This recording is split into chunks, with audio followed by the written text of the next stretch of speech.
নমস্কার বন্ধুরা, দোলন simple housewife চ্যানেলের 153 নম্বর ভিডিওতে তোমাদের সবাইকে স্বাগত। আজকে আমি তোমাদের সাথে শেয়ার করছি আমলকির মিষ্টি আচার। তো বন্ধুরা, আমি এখানে নিয়ে নিয়েছি 500 গ্রাম আমলকি, সামান্য লবণ, গোটা জিরে, গোটা ধনিয়া, একটা শুকনো লঙ্কা, এগুলো মশলা হিসেবে দেব। আর আমলকির আচারটা মিষ্টি বানানোর জন্য এখানে আমি নিয়েছি 1.5 কাপ পরিমাণ চিনি। তোমরা চাইলে আরও একটু বেশি পরিমাণে চিনিটা নিতে পারো। চিনিটা একটু পরিমাণে বেশি দিলে কিন্তু আমলকির আচারটা খেতে অনেক টেস্টি হয়। কেন বললাম? কারণ আমলকিটা কিন্তু একটু কষা টাইপের, তার জন্যই চিনিটা একটু বেশি দিলে অনেক খেতে টেস্টি লাগে। এবার যে মশলাগুলো নিয়েছিলাম ওগুলো কিন্তু ভালো করে ভেজে নিয়েছি। এবার বসিয়ে দিয়েছি একটি পাত্রে জল। জলের মধ্যে সামান্য পরিমাণে লবণ দিয়ে জলটা একটু গরম হলেই আমলকিগুলো দিয়ে দিয়েছি। এবার একটা ঢাকনা দিয়ে কিছুক্ষণ সেদ্ধ হতে দেব। এদিকে যে মশলাগুলো ভেজে নিয়েছিলাম এগুলো কিন্তু গুঁড়ো করে নিয়েছি, আর তার মধ্যেই কিন্তু আমলকিগুলো আমার পুরোটাই সেদ্ধ হয়ে গেছে। আর আমলকিগুলো এমনভাবে সেদ্ধ করতে হবে যেন আঙুল দিয়ে চাপ দিলে ক ভেঙে পড়ে যায়। তো আমি কিন্তু সবগুলো ছাড়িয়ে নিয়েছি, আর ভিতরে যে দানাটা ছিল সেগুলো ফেলে দিয়েছি। এবার উনানে একটা কড়াই বসিয়ে দিয়েছি, তার মধ্যে সামান্য পরিমাণে জল দিয়ে দিচ্ছি। জলটা ফুটে উঠলেই এর মধ্যে দিয়ে দিচ্ছি যে চিনিগুলো নিয়েছিলাম সেগুলোই।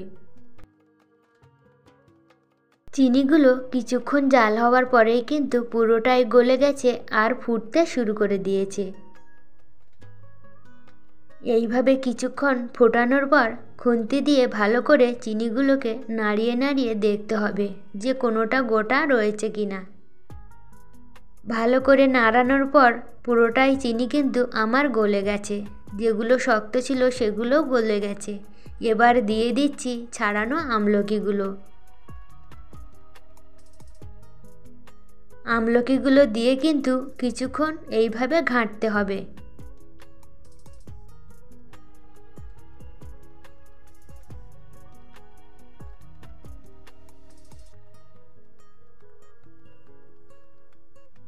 এবার দিয়ে দিচ্ছি সামান্য পরিমাণে লবণ।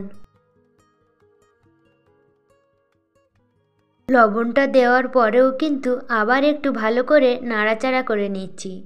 তো বন্ধুরা, তোমরা যদি কেউ আমার চ্যানেলে নতুন বন্ধু হয়ে থাকো অবশ্যই ভিডিওতে লাইক দিয়ে আমার চ্যানেলটি সাবস্ক্রাইব করে দিও।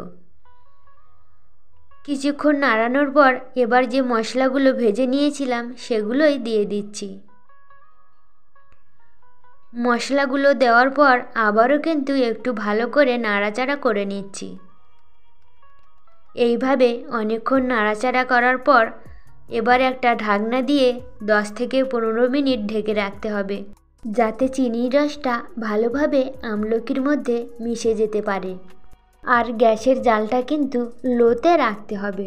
তো আমি কিন্তু 10 থেকে 15 মিনিট গ্যাসের জালটা লোতে রেখে ঢাকনা দিয়ে ঢেকে রেখেছিলাম। এবার ঢাকনাটা খুলে কিন্তু আবারও ভালো করে নাড়াচাড়া দিয়ে নিচ্ছি। আর দেখেছো বন্ধুরা, আমলকিগুলো আমি এমনভাবেই সেদ্ধ করেছিলাম, আমলকিগুলো কিন্তু কা রয়েই গেছে।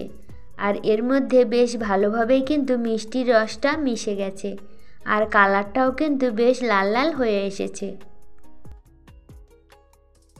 তো বন্ধুরা, আমার আমলকির মিষ্টি আচার বানানো কিন্তু পুরোপুরি সম্পূর্ণ হয়ে গেছে।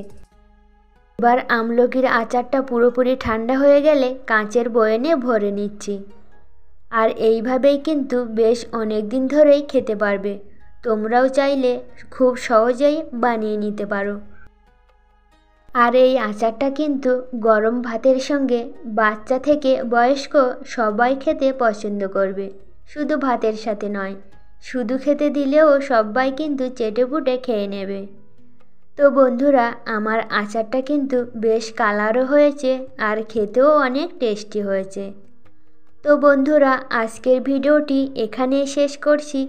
তোমাদের সাথে দেখা হবে পরের নতুন একটা ভিডিওতে। সবাই ভালো থেকো, সুস্থ থেকো। ধন্যবাদ।